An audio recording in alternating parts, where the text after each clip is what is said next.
They told you everything was waiting for you.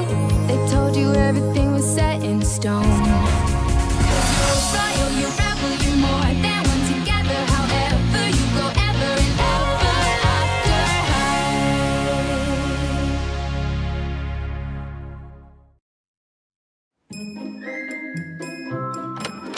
Нося обувките. Сега ще има ли една прегръдка за героя?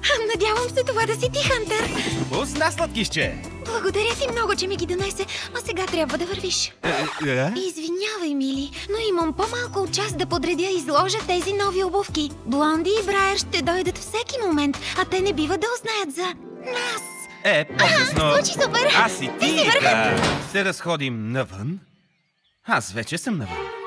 Благодаря за помощта, момичета, но нямаме много време и... Нямаш грижи, Ашлин. Виждам, че рафтовете са сложени и ще ги мръдна 20 см наляво. Естествената светлина ще огрее обувките и ще им придаде нещо като ореол. Чудесно е, нали? Нали? Ами, предполагам. Брайер, идеи?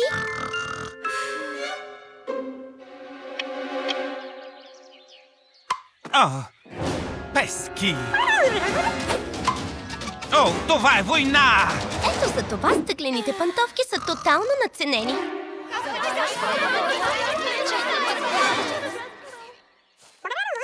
Пески? Това ще ти бъде за последно!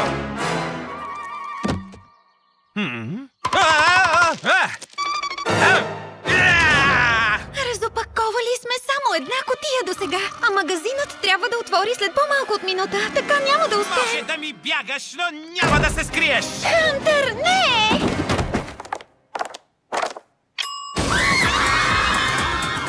Еха, получаваме ли безплатни обувки ли да? Готов ли си за една прегръдка? Може ли да се надявам на целувка? Пески!